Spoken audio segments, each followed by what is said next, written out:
जय श्री राधे कृष्ण दोस्तों, आप देख रहे हैं अपना YouTube चैनल भक्ति योग। जय श्री राधे कृष्ण दोस्तों, पौराणिक मान्यताओं के अनुसार कार्तिक मास चातुर्मास का सबसे प्रमुख मास होता है। कार्तिक मास की देव उठने एकादशी पर भगवान विष्णु 4 महीने की निंद्रा के बाद जागृत होते हैं। इस महीने भगवान विष्णु के साथ तुलसी पूजन का विशेष महत्व बताया गया है। कार्तिक मास में ही तुलसी जी और शालिग्राम का विवाह आयोजित होता है। कार्तिक मास में गंगा स्नान, दीपदान, यज्ञ और अनुष्ठान परम फल देने वाले माने गए हैं। पद्म पुराण, स्कंद पुराण और नारद पुराण में कार्तिक स्नान का महत्व विस्तार से बताया गया है।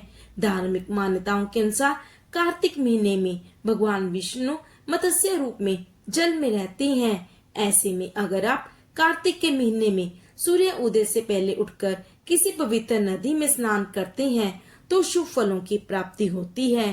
कार्तिक स्नान अश्विनी माह की पूर्णिमा से आरंभ होकर अगले माह कार्तिक की पूर्णिमा तक समाप्त होता है।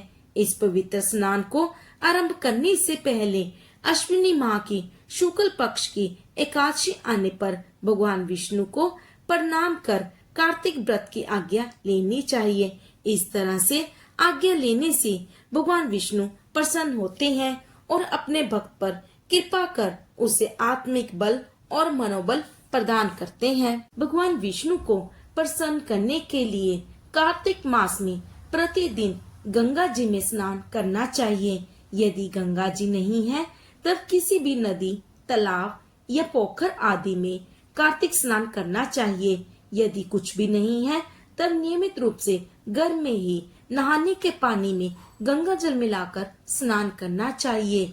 विधि पूर्वक स्नान करने के लिए जब 2 घड़ी रात बाकी बच जाए तब वस्त्र, कलश और काले तिल लेकर जलाशय या गंगा घाट या किसी पवित्र नदी के किनारे जाकर स्नान करना चाहिए। पवित्र नदियों, गंगा जी का ध्यान करते हुए और विष्णु भगवान और भगवान शिव आदि देवताओं का ध्यान कर स्नान करना चाहिए। कृतिका अस्त होने से पहले यानी कि तारों की छांव में स्नान करना उत्तम माना जाता है। सूर्य उदय पर किया गया स्नान कार्तिक स्नान नहीं माना गया है। कार्तिक मास का स्नान तारों की छांव में ही करना चाहिए, यानी अंधेरे में ही स्नान करना चाहिए।